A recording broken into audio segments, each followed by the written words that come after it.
आज की कहानी का शीर्षक है शब्दहीन दुल्हन, एक अधूरे इश्क की शुरुआत। आज उसकी शादी हो रही थी। किसके साथ हो रही थी, क्यों हो रही थी, ये वो कुछ नहीं जानती थी। उसे तो सख्ती से तैयार होने का आदेश दिया गया था और बिना उसकी अनुमति के उसे तैयार भी कर दिया गया था, मानो एक गुड़िया को कपड़े पहनाकर मंडप में बैठा दिया गया हो। हर तरफ चहल पहल थी, औरतें ठहाके लगा रही थी, आदमी लोग इधर उधर दौड़ भाग कर रहे थे। सब खुश थे, बस जो खुश नहीं थी तो वो थी दुल्हन, जिसकी जिंदगी आज बदलने वाली थी। वो किसी गुड़िया की तरह मंडप के पास रखी एक कुर्सी पर बैठी थी और हवन की अग्नि को लगातार देख रही थी। उसे कोई फर्क नहीं पड़ रहा था कि आज उसकी शादी हो रही है या फिर कितने लोग उसके आसपास बैठे हैं। उसे तो बस यही लग रहा था कि वो एक जहन्नुम से निकलकर दूसरे जहन्नुम में जा रही थी। यहाँ कुछ अपने कहने के लिए लोग तो थे, वहाँ ना जाने कौन होगा जिसके साथ वो रहेगी। वहीं उसी हॉल के एक कमरे में एक लड़की गुस्से में सामान को इधर उधर फेंक रही थी और उसके माता पिता उसे रोकने की कोशिश में लगे थे, लेकिन लड़की अपने आपे से बाहर थी। वो गुस्से में बोल रही थी कि आपने उसकी शादी कैसे फिक्स कर दी, इतने अच्छे लड़के के साथ। वो तो मेरा होना चाहिए था, मैं उससे शादी करना चाहती हूँ, मैं उसकी प्रॉपर्टी पर अपना हक जताना चाहती हूँ, वो नहीं। लड़की के पापा ने उसे पकड़कर बेड पर बैठा दिया, फिर बोला, मेरी जान, मैं कुछ भी सोचे बिना नहीं करता हूँ। जिस लड़के से उसकी शादी हो रही है वो इंसान नहीं, हैवान है। जितनी जिल्लत उस लड़की को यहाँ मिली है वहाँ इससे भी ज्यादा मिलने वाली है। मैंने ऐसा इंतजाम किया है कि ये कभी खुश नहीं रह सकती है। और तू कह रही है कि तू उस जल्लाद से शादी करना चाहती है। तूने उसे सोशल मीडिया पर देखा है, लेकिन मैंने उसे अपनी आंखों से देखा है।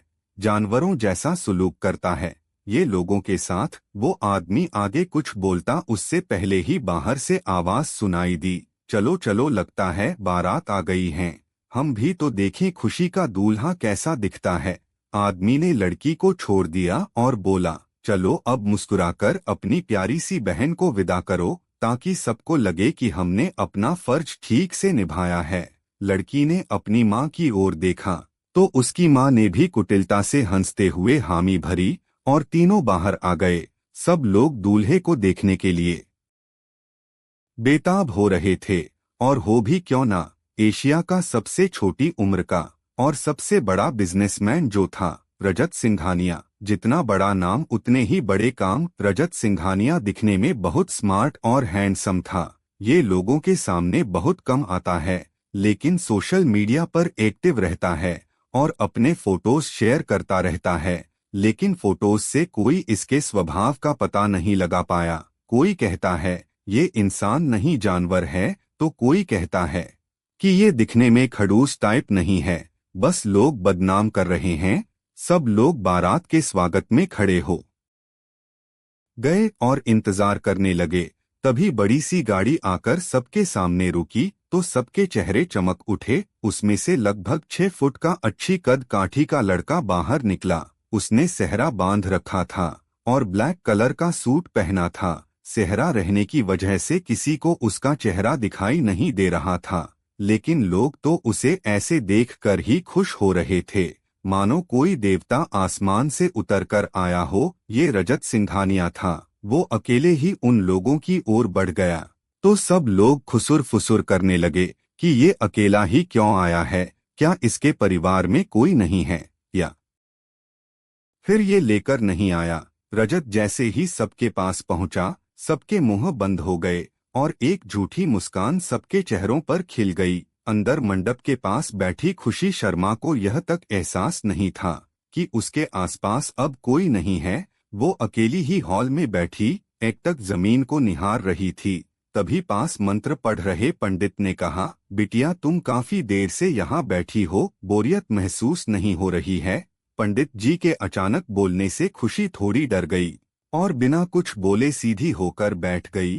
पंडित जी ने फिर से मंत्र बोलने शुरू कर दिए। बाहर खुशी की चाची रजत की आरती कर रही थी। और शादी की सभी रस्में कर रही थी। तभी एक औरत ने रजत को देखते हुए कहा, बेटा आप अकेले ही आए हो, आपके परिवार वाले नहीं आए क्या? रजत ने अपने सहरे को एक ओर करके कहा, आपकी बेटी भी तो अकेली ही जाएगी, और शादी मुझे करनी है, परिवार वालों को नहीं, इसलिए ज्यादा दिमाग मत लगाइए। रजत के खूबसूरत से चेहरे को देखकर सभी लड़कियां खुशी से जलने लगी, लेकिन वो कर भी क्या सकती थी। वहीं खुशी की चचेरी बहन ने अपनी मुट्ठी कस ली, लेकिन वो कुछ बोली नहीं। रजत को अंदर लाया गया। रजत ने एक नजर खुशी को देखा, फिर मंडप में आकर शांति से बैठ गया। कुछ देर बाद खुशी को भी मंडप में बैठा दिया गया और दोनों के फेरे हुए, और फेरे संपन्न होने के बाद पंडित जी ने फिल्मी डायलॉग की तरह बोलते हुए कहा, पंडित जी बोले, अब आप दोनों पति पत्नी हैं। यह सुनते ही सब हंस पड़े, लेकिन ना तो रजत के चेहरे पर हंसी आई और ना खुशी के चेहरे पर। खुशी 5 फुट 6 इंच की एक पतली सी और गौरी सी लड़की शादी के लाल जोड़े में बहुत खूबसूरत लग रही थी, लेकिन उसके चेहरे पर ना कोई खुशी थी, ना कोई गम, मानो वो इस दुनिया में है ही नहीं। उसे एक गुड़िया की तरह एक जगह से उठाकर दूसरी जगह बैठा दिया जाता, और वो भी जैसे अपने आप में हो ही ना। खैर शादी हुई और रजत खुशी को लेकर अपने घर की ओर रवाना हुआ। गाड़ी में रजत के ड्राइवर ने रजत और खुशी दोनों को खामोश देखकर कहा, वैसे सर आपने वो वाली मिसाल फेल कर दी जिसमें कहते हैं कि लड़का बारात लेकर जाता है और वो शेरनी अकेली आती है। आज आपने दिखा दिया कि आप भी शेर हैं, किसी शेर से कम नहीं, जो अकेली शेरनी को लेकर आए हैं। रजत ने ड्राइवर को घूर कर देखा, फिर बोला, ये अपनी बकवास जोक मारने से अच्छा गाड़ी चलाने पर ध्यान दो। रजत ने एक नजर खुशी को देखा जो बाहर देखकर बिना किसी भाव के आराम से बैठी थी। अब रजत ने अपने लैपटॉप को उठाया और उसमें कुछ काम करने लगा। खुशी को ना रजत से कोई फर्क पड़ रहा था, ना किसी ड्राइवर के जोक से। वो तो बस अपनी किस्मत पर अंदर ही अंदर रो रही थी, क्योंकि बाहरी आंसू तो उसके कब के खत्म हो चुके थे। 10 साल से वो अपने बाहरी आंसुओं को बहाती रही है, लेकिन अब वो रोती नहीं है, जो होता है उसे सहती हैं, और बस सहती ही है। चाचा चाची और बहन के जुल्मों की सारी हदें पार हो चुकी थी, और अब उसे बिना बताए उसकी शादी कर दी गई। उसने इन 10 सालों में अपने आप को एक चुप्पी में कैद कर लिया था। अब उसे कोई कुछ कहता तो वो बिना कुछ बोले मान जाती है, बोलना हंसना तो वो भूल ही गई है। उसकी जिंदगी में बोलने और हंसने की ना कोई वजह थी, और ना कोई ऐसा था जो उससे बातें करना चाहता हो, इसलिए उसने अपने आप को अपने अंदर ही समेट लिया था। रजत का घर आ चुका था। रजत बाहर निकल गया, लेकिन खुशी अभी बैठी रही, क्योंकि उसे नहीं पता था कि घर आया है या नहीं, और आगे क्या करना है वो इन सब बातों से अनजान थी। जब रजत ने खुशी को अपने आसपास नहीं पाया, तो उसने मुड़कर देखा, खुशी अभी भी भावशून्य होकर बैठी थी। रजत के चेहरे पर गुस्से के भाव आ गए, लेकिन तभी एक दुबला पतला सा लड़का उसकी ओर दौड़ता हुआ आया। उसकी उम्र लगभग 17 साल थी। उसने रजत से कहा, भैया मैं ले आता हूँ मेम साहब को। रजत ने लड़के को खुशी को लाने का इशारा किया, तो लड़का दौड़कर खुशी के पास गया और कार का दरवाजा खोलकर बोला, मैडम घर आ गया है, आप बाहर आ जाइए, सर आपका इंतजार कर रहे हैं। खुशी ने अपने लहंगे को संभाला और बाहर आ गई। वो एक बहुत ही खूबसूरत से घर के बाहर खड़ी थी। उसके ठीक सामने एक सुंदर सा लॉन था, जिसे देखकर खुशी को थोड़ा सुकून मिला। अब वो पलटी तो सामने सफेद पत्थर से बना एक खूबसूरत सा बंगला था। तभी उसकी नजर रजत पर पड़ी। रजत उसे उसी की तरह बिना किसी भाव के देख रहा था। तभी लड़के ने खुशी को चलने के लिए कहा, तो खुशी चलते हुए रजत के पास आ गई। जैसे ही खुशी रजत के बगल में आकर खड़ी हुई, रजत उससे दूर होते हुए लड़के से बोला, जॉली इसे यहाँ के रूल्स और बाकी काम समझा दो, अगर इससे एक भी गलती हुई तो सजा तुझे मिलेगी। लड़का, जिसका नाम जॉली था, उसने हाँ में सिर हिलाया तो रजत चला गया। वहीं खुशी रजत को हैरानी से जाते हुए देखने लगी। जॉली ने खुशी को देखकर कहा, आप बहुत खूबसूरत हैं मैम। खुशी ने खाली नजरों से जॉली को देखा और अंदर ही अंदर उसे एहसास हुआ कि पहली बार किसी ने उसकी तारीफ की, उसको इज्जत दी है। जब जॉली ने खुशी को चेहरे पर कोई एक्सप्रेशन नहीं देखे तो वो उदास होकर बोला, आप भी बिल्कुल सर की तरह ही हैं, लेकिन आपको यहाँ नहीं आना चाहिए था।